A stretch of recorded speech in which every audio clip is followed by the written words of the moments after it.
Mateus capítulo 25, do versículo 14 ao 30. Eu vou ler e você preste bastante atenção, sentindo que você está dentro desse texto. Uma parábola de Jesus. Ele diz assim: porque isto é também como um homem que, partindo para fora da terra, chamou os seus servos e entregou-lhes os seus bens. E a um deu 5 talentos, e a outro 2, e a outro 1, a cada um segundo a sua capacidade. E ausentou-se logo para longe. E tendo ele partido, o que recebera 5 talentos, negociou com eles e granjeou outros 5 talentos. Da mesma sorte, o que recebera 2, granjeou também outros 2. Mas o que recebera 1, foi e cavou na terra e escondeu o dinheiro do seu senhor. E muito tempo depois veio o senhor daqueles servos e ajustou contas com eles. Então aproximou-se o que recebera 5 e trouxe-lhe outros 5 talentos, dizendo: Senhor, entregaste-me 5 talentos, eis aqui outros 5 talentos que ganhei com eles. E o seu senhor lhe disse: Bem está, servo bom e fiel. Sobre o pouco foste fiel, sobre o muito te colocarei. Entra no gozo do teu senhor. E chegando também o que tinha recebido 2 talentos, disse: Senhor, entregaste-me 2 talentos, eis que com eles ganhei outros 2 talentos. Disse-lhe o seu senhor: Bem está, bom e fiel servo. Sobre o pouco foste fiel, sobre o muito te colocarei. Entra no gozo do teu senhor. Mas, chegando também o que recebera 1 talento, disse: Senhor, eu conhecia-te que és um homem duro, que ceifas onde não semeaste, e ajuntas onde não espalhaste. E atemorizado, escondi na terra o teu talento. Aqui tens o que é teu. Respondendo, porém, o seu senhor disse-lhe: Mau e negligente servo, sabes que ceifo onde não semeei e ajunto onde não espalhei? Devias então ter dado o meu dinheiro aos banqueiros, e quando eu viesse, receberia o que é meu com juros. Tirai-lhe, pois, o talento, e dai-o ao que tem os 10 talentos. Porque a qualquer que tiver será dado, e terá em abundância, mas ao que não tiver, até o que tem ser-lhe-á tirado. Lançai, pois, o servo inútil nas trevas exteriores, ali haverá pranto e ranger de dentes. Amém? Podem se assentar, respirando bem fundo. Bem fundo. Antes de sentar, respira bem fundo. Observação. Achei tão bonito um casal aqui testemunhando. Cheguei na hora certa, sentei e já tinha a bênção sendo contada na igreja, entre as outras que eu não ouvi antes de chegar. E algo muito bonito nas palavras da irmã, dizendo: nós não conhecíamos sobre primícia, a gente não sabia, mas o nosso pastor nos ensinou. Aí nós aprendemos e começamos a colocar em prática o processo do aprendizado por parte de quem está chegando. A gente chega sem saber de nada, a gente vai aprendendo, e quem verdadeiramente aprende continua com a sensação que não sabe de nada, mas na medida que o tempo vai passando, ele vai aprendendo, vai diminuindo as coisas que ele ainda tem para aprender. Mas há uma necessidade de quem está chegando, e há uma responsabilidade de quem já está para ensinar os que estão chegando. E ao pastor recai uma responsabilidade maior ainda, aos líderes uma responsabilidade maior ainda, de aproveitar o tempo, de aproveitar o privilégio que Deus deu e a posição em que está, e os talentos, como nós lemos nessa parábola, para fazer conforme o seu Senhor ordenou, e fazer com que aquilo que Deus nos deu multiplique no reino dele, multiplique entre as pessoas. Então o casal não sabia, não fazia porque não sabia. Então aprenderam, usaram a fé e colocaram em prática, e estão experimentando das bênçãos de Deus na vida dele. E fica o exemplo para todos nós. O pastor está aqui para ensinar. Os pastores, há muitos pastores de Deus espalhados por aí, estão fazendo suas partes, ensinando. Agora cabe ao povo, cabe a nós aprendermos e colocarmos em prática a palavra de Deus e esperarmos que a bênção de Deus tenha a nossa localização, tenha o nosso endereço. E quando estamos obedecendo as palavras do Senhor, não somos nós que temos que sair desesperados atrás de bênção. É o contrário, são as bênçãos de Deus que vêm atrás do servo obediente do Senhor.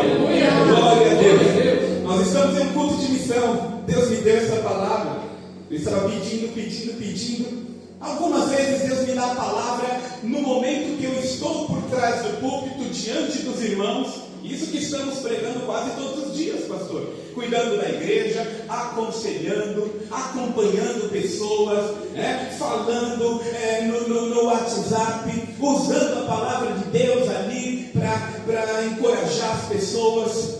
Atendemos convite fora, mas eu ainda passo por isso, pastor. Muitas vezes eu chego no altar, eu pego o microfone, eu tenho alguma coisinha que eu rabisquei, mas muitas vezes Deus me dá a palavra quando eu pego o microfone e digo: cumprimento os irmãos com a paz do Senhor. Naquela hora Deus me dá um versículo.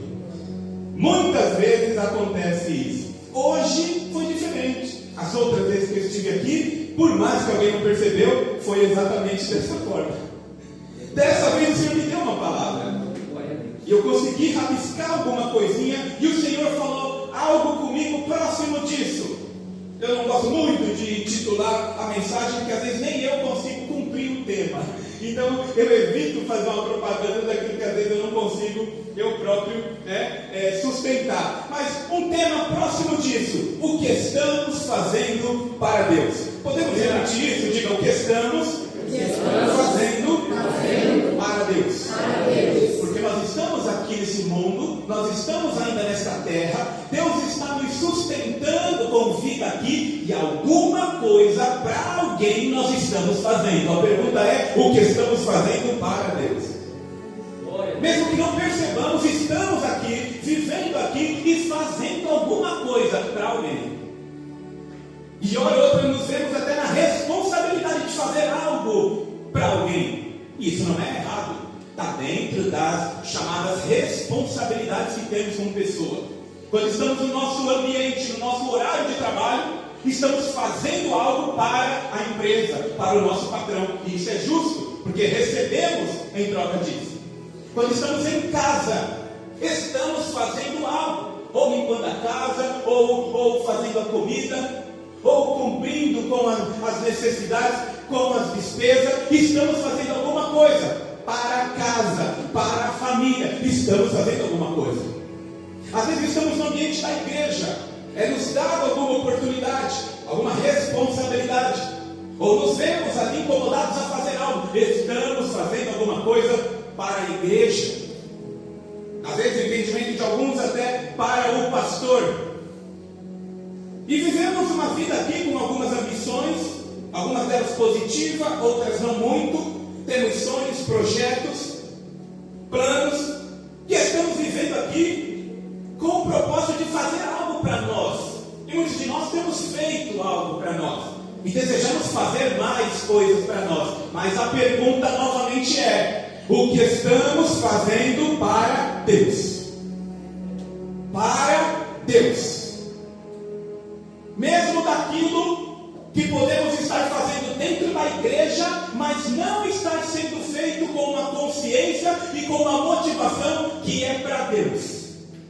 O que estamos fazendo aqui dentro é mais visível. Como eu acabei de dizer, há o caso de quem está fazendo alguma coisa dentro da igreja, em algum lugar aí afora. Aqui eu acredito que não, nessa igreja. Mas há quem esteja dentro da igreja, fazendo alguma coisa, ou em cima do altar, fazendo, performando, fazendo e acontecendo, mas não é para Deus. Às vezes é para si mesmo. Às vezes é com alguma segunda intenção por trás, algum interesse pessoal. Então, se é pessoal, é para si que está fazendo. Está dentro da igreja, está com a Bíblia na mão, está falando o nome de Deus, o nome de Jesus, mas não é para Deus. Deus sabe o que é feito para Ele. creia, seja dentro da igreja, mas o nosso assunto agora, que é principalmente fora da igreja, o que estamos fazendo para Deus fora da igreja. Quando saímos desse ambiente sugestivo, desse ambiente que nos embala a fazer alguma coisa para Deus, até quando estamos adorando aqui é um pouquinho mais fácil do que lá fora, do que na nossa casa. Porque aqui tem um estímulo, tem a empolgação dos irmãos, tem a atmosfera preparada com oração, com consagração de alguns, tem a sinceridade, tem o Espírito e a verdade que alguns já estão ali adorando. Então a gente chega, mesmo que triste, mesmo que murcho, mesmo que seco, a gente chega, o ambiente já está preparado. Quando a gente menos percebe, a mão está levantando, e coisas começam a mudar aqui dentro. Mas a pergunta é: o que estamos fazendo para Deus? E principalmente fora daqui. Não é uma palavra para provocar, sim, mas não é uma palavra para invadir o espaço de ninguém, para querer dizer o que o irmão, a irmã tem que fazer, mas é uma palavra de lembrança. Eu pretendo transmitir uma rápida palavra de reflexão, na realidade repregando o que Jesus pregou. Porque nós vemos aqui o texto de Mateus 25, onde Jesus está contando uma parábola, e aqui é Ele falando. Ele está instruindo, e por sinal, Ele está ensinando dentro de um sermão chamado sermão profético. Diga aí, sermão profético. Sermão profético. É uma categoria de ensinamentos de Jesus, onde Ele não está falando sobre conduta ética, moral, como nós devemos nos comportar na sociedade, com o nosso próximo. Aqui Ele está com um ensinamento profético. Ele está falando sobre algo futuro, escatológico, o que acontecerá. E o que Ele está falando? Sobre a volta dele. Começa em Mateus 24, aonde está o tema ali, o versículo, e ele pega o capítulo 25 também, faz parte do mesmo ensinamento. Mateus capítulo 24, Mateus capítulo 25 faz parte do mesmo ensinamento.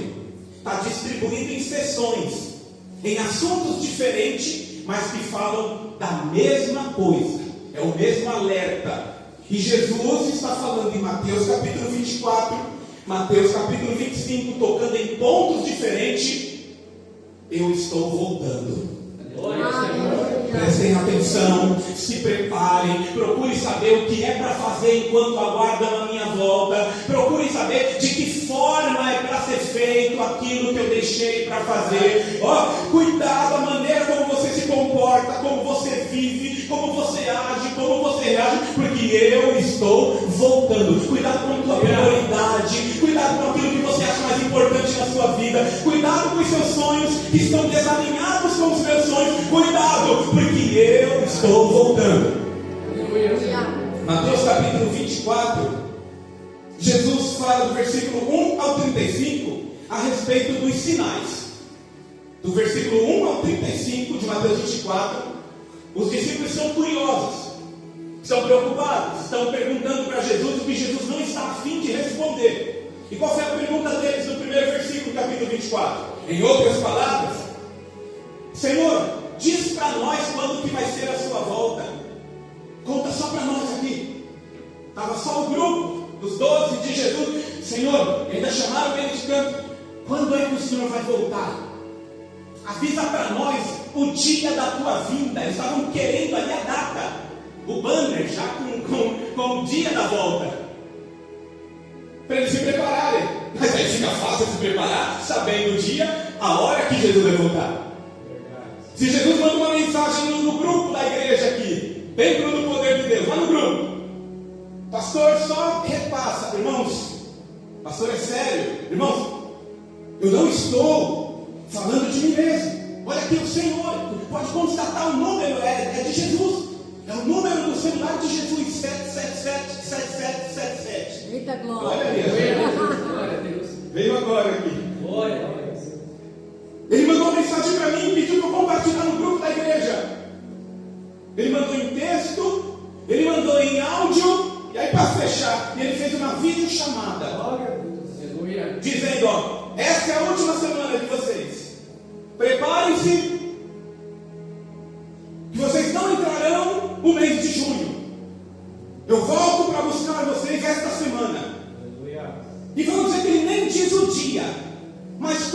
então estão sabendo que não chega, não passam 7 dias e ele volta. Ele manda hoje à noite, domingo, então domingo que vem não tem culto. O culto não vai ser aqui em Jaraguá, vai ser lá em cima. Para quem subir, claro.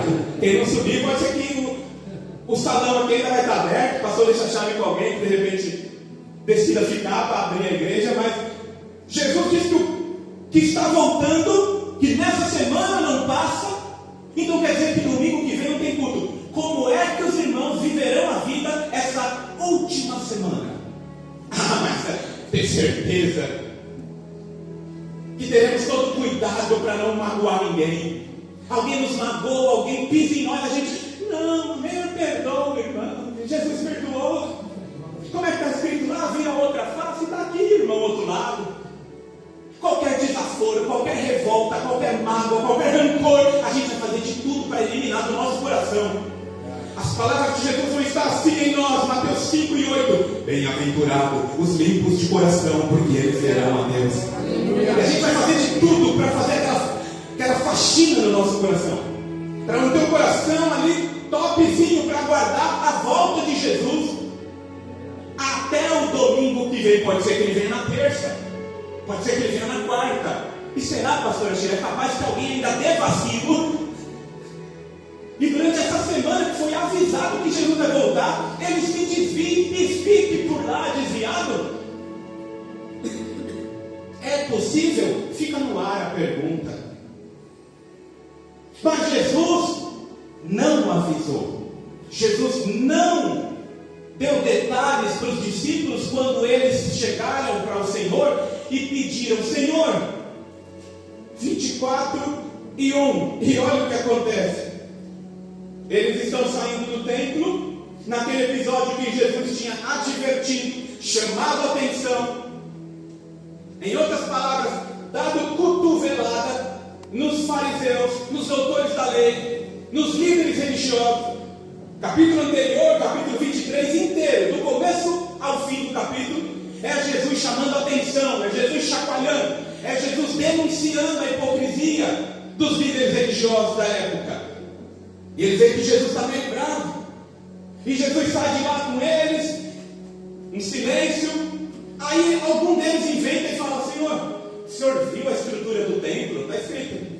O senhor viu que bonito a construção? O senhor viu a coluna? O senhor está vendo ali o granito? O senhor está vendo o mar? O senhor está vendo a iluminação? Nossa, que templo bonito! É como se Jesus falasse: vocês não estavam aqui comigo na hora que eu estava ensinando?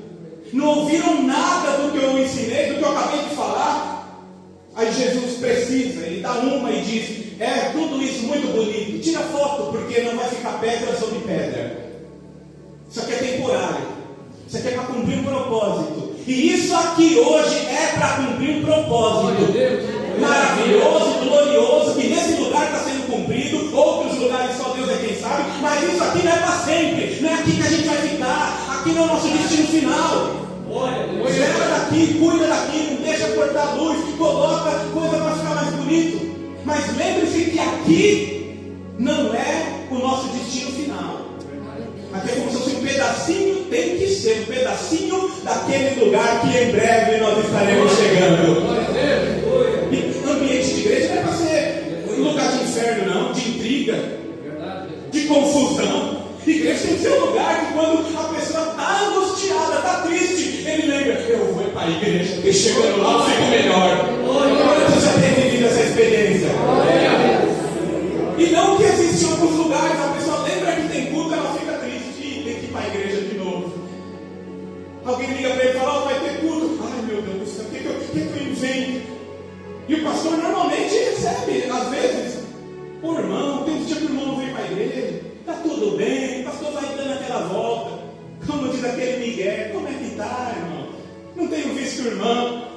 Pastor, o pastor não sabe. Eu estava indo esse domingo, aí no meio do caminho um dinossauro atravessou a pista, pastor. O senhor... É mesmo? Que cor era o dinossauro? A gente ainda finge que está. Quem está perdendo de estar na presença de Deus é a pessoa. Tem lugares que machucam, tem lugares onde as pessoas ali fazem mal, por estarem desconectados do propósito de Deus, parecem que mais machucam do que levantam? Tem, claro que tem. Mas quando temos, não é isso, mas quando temos a sorte, a bênção de Deus de ter um lugar como esse aqui, onde a gente entra de um jeito e volta de outro, tem que agradecer, tem que glorificar Deus, tem que fazer o que puder para ajudar e para manter, até que o propósito de Deus se cumpra, essas portas abertas. Mas Jesus chega e dá uma nele e fala: tá, o que vocês estão falando? Eu acabei de denunciar, acabei de dar bronca nos líderes religiosos, nos doutores da lei, nos fariseus, que conhecem muito, ensina bonito, mas não vive nada, esses hipócritas, raça de víbora, sepulcro caiado. Jesus estava meio por aqui. E eles vêm mostrar o templo, vêm mostrar a parede. Jesus fala: não ficará pedra sobre pedra. Aí Jesus senta meio assim. Aí no versículo 2, Jesus fala: eu vos digo, vede bem, não ficará pedra sobre pedra, que não será derribado. Versículo 3: e estando assentado no Monte das Oliveiras, Jesus já tinha saído, chegaram-se a ele os seus discípulos em particular, dizendo: dize-nos quando serão essas coisas, e que sinal haverá da tua vinda e do fim do mundo? E Jesus respondendo disse: acautelai-vos que ninguém vos engane, porque muitos virão em meu nome dizendo: eu sou o Cristo, e enganarão a muitos. E ouvirão sobre rumores de guerra, e olhai, não assustei, porque é necessário que tudo isso aconteça, mas ainda não é o fim. E se levantará nação contra nação, reino contra reino, haverá fome, peste, terremoto em todos os lugares. Mas todas essas coisas é só o princípio das dores, ainda não é o fim. São sinaizinhos que estão avisando que o fim está chegando. E a pergunta é: isso que Jesus anunciou, esses sinais que ele disse que aconteceriam antes do fim, já aconteceram? Está acontecendo por aí? A cada dia os noticiários mostram. E isso não demorou muito, foram coisa de 50 anos depois da morte de Cristo, já começou a ter terremoto, já teve templo destruído, guerra daqui, guerra de lá, fome, peste, desde lá. Verdade. Dos tempos de Paulo, dos apóstolos, e a questão vai só aumentando. Os sinais já foram todos dados. Sem alarme falso, sem aterrorizar ninguém. Mas dos sinais que Jesus falou aqui, sabe o único que está faltando cumprir? E esse, desde lá até aqui, não tem conseguido se cumprir, porque depende de nós e não de Deus. As forças da natureza estão sob o controle de Deus. Terremotos, maremotos sob o controle de Deus. Guerras, pestes, estão sob o controle dos poderosos. Doenças são formadas, são criadas em laboratório. As guerras é por causa do poder do homem. O homem quer isso, o outro quer aquilo. Então é meu, não é meu. Então vamos se matar e ver de quem é. E quem sofre é a nação que está em guerra. Mas o único sinal que ainda está se cumprindo, que não terminou de cumprir, é o que está em Mateus 24, no versículo 14. E este evangelho do reino será pregado sobre todos os povos. Aí então virá, eu estou todo arrepiado aqui. Aleluia! Depois que o evangelho tiver sido pregado por todos os povos, quando a última pessoa tiver tido a oportunidade de ouvir o evangelho na contabilização de Deus, agora ninguém é inocente. Então virá o fim. Para cada um se decidir o que quer. Igual a irmã falou aqui novamente, eu não sabia. Diante de Deus, Deus trata a ingenuidade ou mesmo a ignorância, a falta de conhecimento sobre algo, de modo que quem não sabe, Deus não olha como ele está errando, porque ele não sabe o certo para poder considerar ele. Deus olha que ele está deixando de ganhar algo. Quem não conhece, ele está deixando de ganhar algo, deixando de experimentar algo maravilhoso de Deus, porque não conhece aquela verdade. Mas a partir do momento que aquela verdade é apresentada, a pessoa não está mais na inocência, nem na ingenuidade, nem na ignorância. E a falta de obediência de algo que agora eu conheço, não é descuido, é desobediência. Então Deus sabe, diferente de nós não sabemos. A gente vê 10 pessoas errando, a gente bota todo mundo no mesmo saco e fala que todo mundo errou porque é vacilão mesmo, todo mundo. Não, desses 10 que cometeram o mesmo erro, um ali é mesmo vacilão, outro ali foi fraco, outro ali nem sabia que aquilo era errado, e Deus julga cada um de uma maneira diferente. Mateus capítulo 24, primeiros versículos, do 1 ao 35, fala dos sinais. Jesus dá os sinais da sua vida. Do versículo 36 ao 44, Jesus mostra que mesmo com os sinais do mundo, a preocupação do mundo, a preocupação das pessoas que não são dele, a preocupação é zero.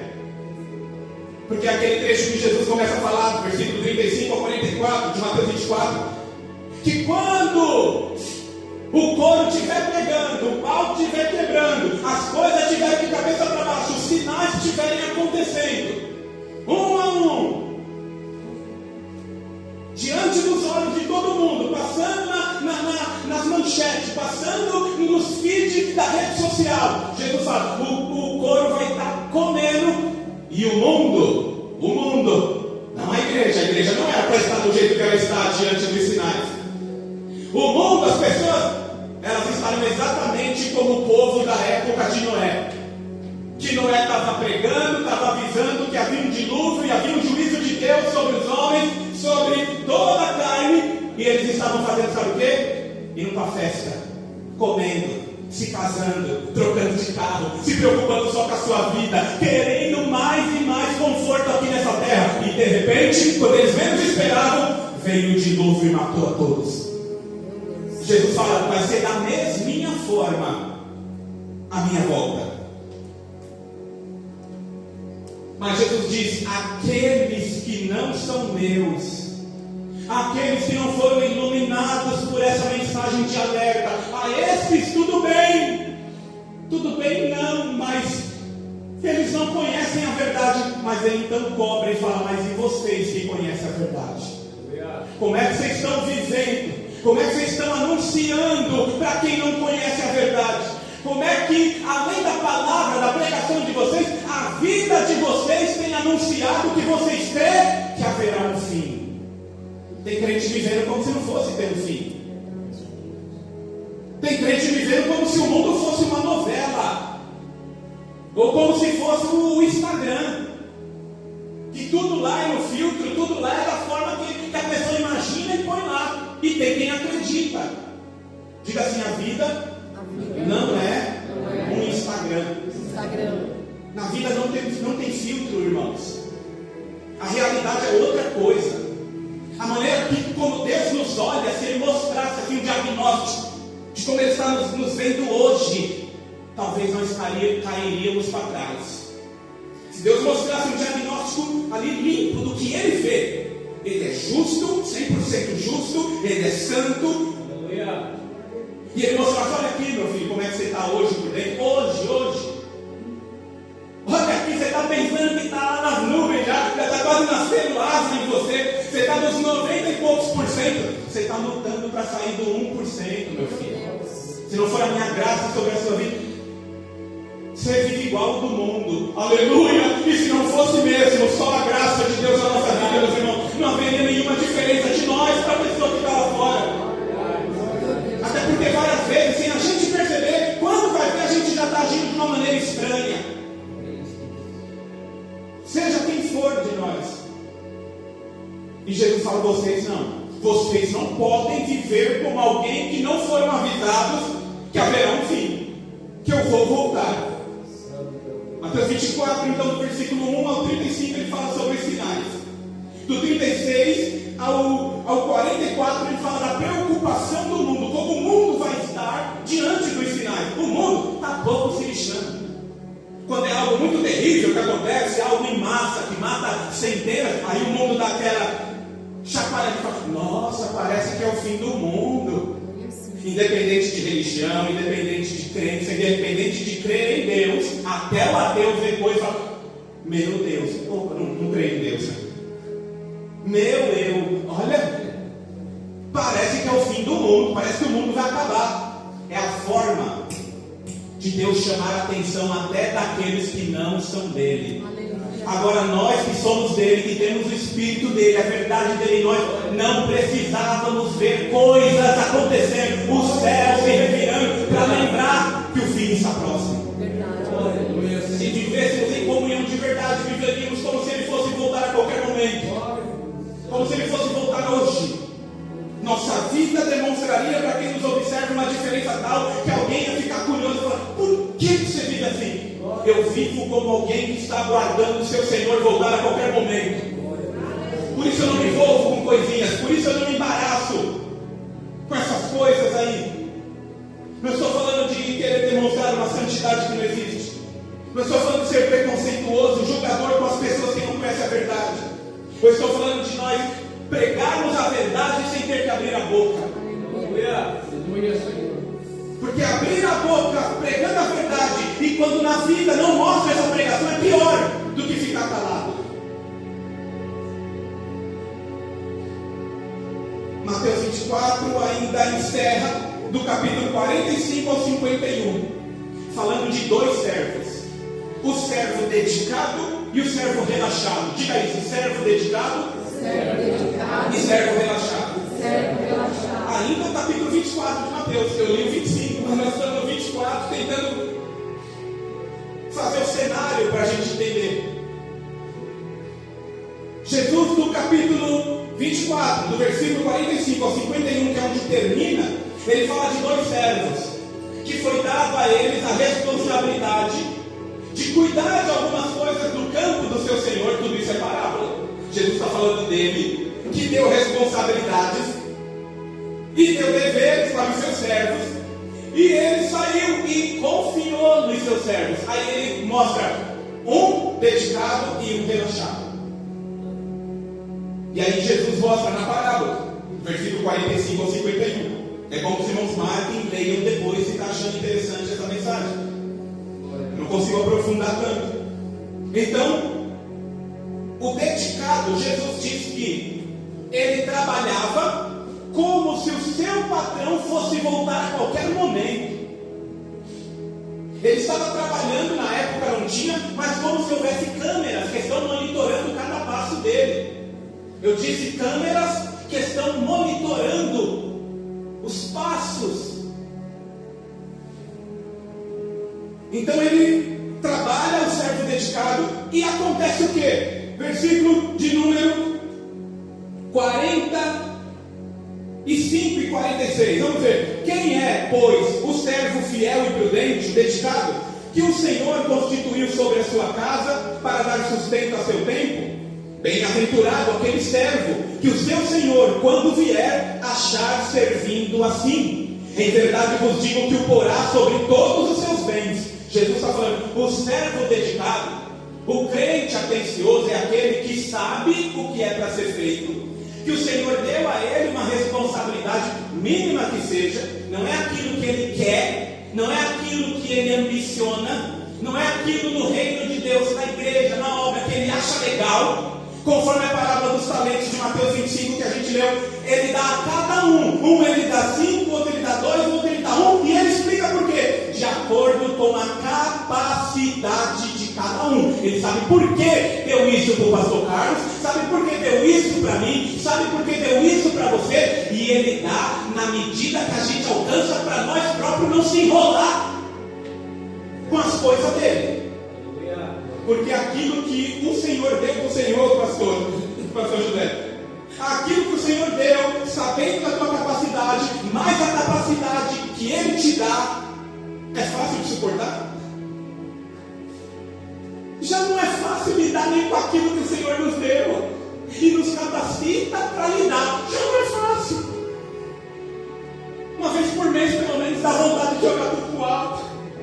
Agora imagina querer se enfiar as caras de querer pegar aquilo que Deus não nos deu, de desejar, de ambicionar aquilo que é do outro. Ele deu a cada um segundo a sua capacidade.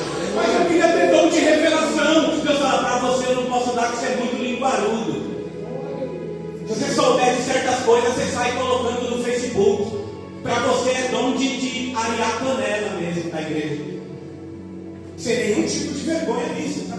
Que a gente precisa comer porque alguém está limpando a panela para uma outra que vai cozinhar, para uma outra que está estendendo ali a toalha na mesa, para um outro que foi comprar o refrigerante, e cada um faz a sua parte e quer comer mais, quer beber mais, ou faz qualquer outra coisa, faça tudo para a glória de Deus. Não importa o que eu estou fazendo, desde que foi Deus que me deu para fazer, é motivo de orgulho, é motivo de alegria, é motivo de prazer. Glória a Deus. E Ele vai pedir conta daquilo que Ele me deu, não daquilo que eu estou querendo que Ele me dê. Aleluia. No outro dia eu volto para falar de Mateus 25.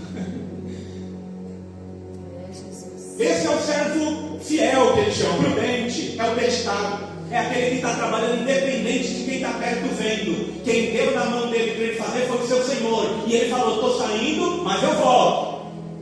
Como ele falou que vai voltar, deixa eu trabalhar e fazer a minha parte. Porque na hora que ele vier, se ele me pegar deitado, ele vai olhar o que ele me deu para fazer. Se tiver feito, ele vai compreender que eu não fui deitar e deixei largado o meu dever. Eu fiz o meu dever e depois eu fui descansar. Mas pode ser que aconteça de eu estar fazendo.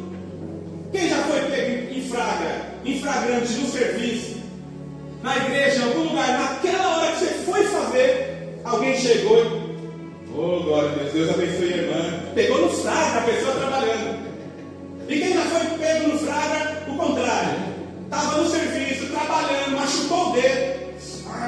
Aí aquela hora que você deu aquela paradinha, encostou na parede, cansado, aí pegou o celular no bolso, o patrão chega, não deu tempo de alguém gritar, já chegou o disco voador, aí ele te pega no flagra. Ah, olha aí, te peguei sem fazer nada. Oxe, mas estava trabalhando até agora. Foi uma paradinha, eu larguei ali um minutinho, o patrão chegou e me pegou, entendeu errado. O bom é que o nosso patrãozão lá sabe de todas as coisas. Sabe quem está enrolando hora, sabe quem está fingindo que está trabalhando, sabe quem está fazendo para mostrar para o homem, sabe quem está fazendo por amor. Ele lá de cima sabe se o como é o nome? No hospital lá que pega, o atestado é falso. Ele lá sabe se o atestado é falso. E no reino de Deus não tem essa, meu irmão. Há uma câmera que não se desliga, a bateria é infinita. A bateria nunca acaba, pastor José Guarani. A bateria está filmando, a bateria está fazendo a câmera filmar e ela tem vários ângulos assim, ó. A Bíblia fala que ele tem 7 olhos como chama de fogo. Não é que Jesus tem 7 olhos pelo corpo, é uma linguagem. 7 é perfeição, olhos, visão, fogo, traz clareza. Então ele consegue com clareza enxergar tudo perfeitamente. Então ele está assim, ó. Ninguém está vendo, vai nessa que ninguém está vendo. Tanto o certo como o errado. Apocalipse capítulo 3, falando com as igrejas da Ásia, 7 igrejas, ele fala para as 7 a mesma coisa. Você está fazendo as coisas direitinho, está se dedicando, está chorando sem ninguém ver, olha para os lados, às vezes não vê uma alma. Você está fazendo as coisas para mim? Eu conheço as tuas obras, eu sei o que você está fazendo. Mas você também, que está fazendo coisa errada, está passando batido, está tendo sorte que ninguém viu ainda, eu também conheço as tuas obras. Está tudo aqui na agenda, está tudo aqui marcadinho. Se não se corrigir a tempo, o que está escrito aqui, o que a câmera pegou, vai depor contra você mesmo. Dá tempo de se ajeitar, dá tempo de se corrigir, dá tempo de pedir perdão, dá tempo de se arrepender. A oportunidade está aberta enquanto há tempo. Agora, um outro servo, para me encerrar, deu meu horário. Eu disse que havia um servo dedicado e o outro servo, diga mais forte, relaxado. O que é relaxado? É alguém que faz de qualquer jeito. Eu já falei algumas vezes. Existem três formas de fazer a obra de Deus. 3 jeitos de fazer a obra de Deus. Primeira forma, da minha forma. Segunda forma, de qualquer forma. Terceira forma de fazer a obra de Deus, da forma de Deus, do jeito de Deus. A obra de Deus não se faz do meu jeito. A obra de Deus não se faz de qualquer jeito. A obra de Deus não. O Deus santo, puro, Criador do céu e da terra, que nos dá como privilégio, além de uma oportunidade de responsabilidade, a obra dele. Igual um meme, um negócio que alguém falou aí, que eu nem sei como que é, geralmente, se não for profissional, não se arrisca. Quem viu isso aí? É alguém desafiando, dizendo assim: se você não sabe fazer, não pega. Verdade. Se não foi chamado para fazer, não põe a mão. A obra de Deus é assim, gente. Sobre relaxado, olha o que Jeremias 48:10, ou é 10:48, diz assim: maldito o homem que fizer a obra do Senhor relaxadamente. É melhor não fazer do que fazer com segundas intenções. Então, já abriu um balãozinho na mente de um monte. Pastor, então o senhor está querendo dizer que um monte de turma que está por aí, um monte de gente que diz que é pastor, que diz que é missionário, um pessoal aí das redes sociais, que estão aprontando, o senhor quer dizer que diante de Deus, diante de Deus, quando Deus mostrar o valor da fatura, eles vão se assustar. Quando Deus mostrar ali o que foi sendo acumulado, é que o acerto de contas não é aqui. Então, por isso que para nós parece que está tudo igual, que não dá nada, que nem Deus está ligando, né? Se desse tempo da gente entrar em Mateus capítulo 25, a gente já vê que vai ter um momento em que Jesus vai mostrar que ele estava ligando sim.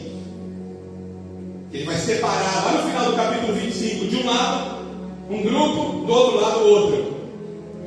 E isso depois que ele fala sobre a parábola dos talentos que eu li aqui. Tudo tem uma conexão, tudo tem um contexto, tudo tem um ensinamento. Eu não consegui ser feliz e administrar corretamente, aproveitar o tempo, mas tudo tem uma conexão. E eu acredito que Deus falou um pouco conosco nessa noite através da palavra. Mas o Senhor vai colocar de um lado um grupo e do outro o outro vai ter suspense ali no meio dos irmãos. Um vai olhar e falar: meu Deus, mas por que eu não estou junto com a minha esposa? Por que separou eu e o meu pastor de grupo? Meu Deus. Um foi para a direita, e aquele lá que ele mexia com um monte de coisa, não sei o que, ele foi posto desse lado. Haverão tantas surpresas naquele dia. Aleluia! No dia do julgamento, no trono branco, no último dia. E lá ele não vai perguntar nada para ninguém. Ele é o justo juiz. Ele já sabe de tudo. Está com todos os inquéritos, todos os processos na mão. Já foi avaliado, examinado a vida inteira de cada ser humano. E quando chega lá, é só para sentenciar. Ou inocente ou culpado. Meu Deus. E quando ele dizer, sabe o que é esse grupo? Porque a curiosidade vai estar no ar. Tá, esse grupo aqui, um grupo aqui, outro ali. Pai do Senhor, irmão, ô paz. Então, esse grupo, os que estão à direita, são as minhas ovelhas.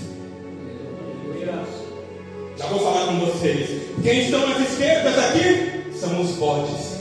Eu falei que um dia haveria separação. Meu Deus, meu Deus, meu Deus. Jesus disse: eu disse que um dia eu faria separação da luz e da treva, da porta estreita e da porta larga, do trigo e do joio, do quente e do frio, do justo e do injusto, do bode e da ovelha. Então, minhas ovelhas, já falo com vocês, tá? Bodaiada. Vai ter um monte ali: pastor, missionário, pregador, professor, teologia, vendedor de carro, irmão do marketing, macumbeiro, pessoas de outras religiões. Primeiro eu comecei falando dos crentes, né? Para mostrar que vai ter um monte de crente lá, tá? E aí Jesus vai chegar para o pessoal aqui da direita, para aqueles que ele separou como ovelha. Os motivos são dele, ele é o bom pastor, então ele é quem diz quem é a ovelha dele. Eu dizer é fácil, pastor. Eu sou ovelha de Jesus, eu sou crente, eu sou evangélico, só porque eu estou dentro de uma igreja? Não garante muita coisa não, ajuda, mas não garante.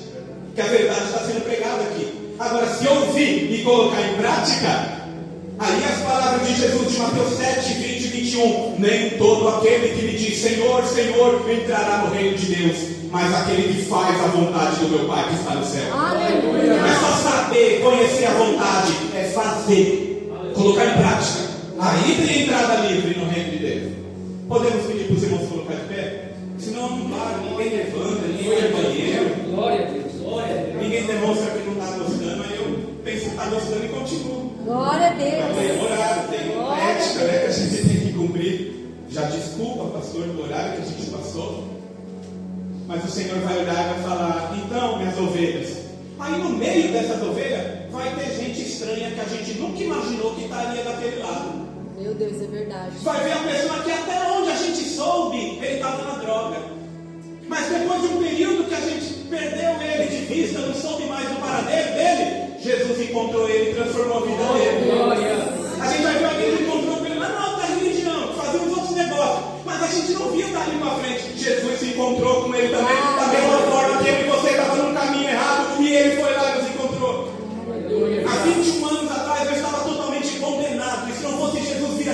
eu jamais iria até ele. Eu estava morto. Como é que um morto faz alguma coisa? Mas a própria vida veio caminhando em minha direção. Eu sou o caminho, Leandro, a verdade, a vida. Ninguém chegará ao Pai senão por mim. E naquele dia, naquele grupo da direita, vai ter muita gente que a gente vai estranhar. Eu não acredito que essa mulher que trabalhou comigo xingava palavrão, fazia coisa errada. Xingava e falava, fazia coisa errada. Ele enganava todo mundo até se encontrar com Jesus. E pode ser que aquela irmã que a gente dava fé, que já estava até combinando que ia morar junto no sobradinho lá no céu, como é o nome que chama aqui? Um do lado do outro? Germinado. Que eu sou de São Paulo, lá fala sobrado, lá fala outras coisas. Eu vou morar junto com essa irmã. Eu e a irmã Santidade vamos morar um geminado lá no céu, uma do lado da outra. Chega naquele dia, me encontra a irmã Santidade. Porque da mesma forma que o outro falava palavrão, fazia coisa errada, enganava, mas Jesus se encontrou com ele e ele mudou. A outra, Jesus tinha se encontrado com ele, mas ele se desviou e começou a mentir, fazer coisa errada. E Jesus veio bem na hora em que ele ainda não tinha se consertado. Gente, nesse dia vai ter surpresa. Por isso que não devemos andar por aqui julgando ninguém. Se não pudermos fazer o bem, se não pudermos ajudar, fiquemos caladinhos. Se não tivermos coragem, não tivermos graça para ajudar alguém, ora para Deus levantar alguém para ajudar, mas não empurra não derruba não. Glória a Deus. Que a gente não sabe o dia de amanhã. Talvez alguém jamais imaginava que precisaria de uma oração minha. 21 anos atrás me via como um nóia, como chama em São Paulo.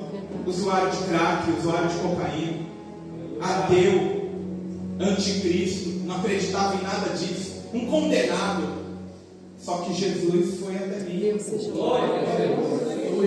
Ele iniciou uma transformação na minha vida que ainda não acabou, que está em andamento. E hoje eu não sou mais aquela figura. Como você não é mais aquela figura. E tudo é uma questão de tempo. Quanto menos perceber, o tempo vai passando, os anos vai chegando, daqui a pouco a gente está diante dele naquele trono.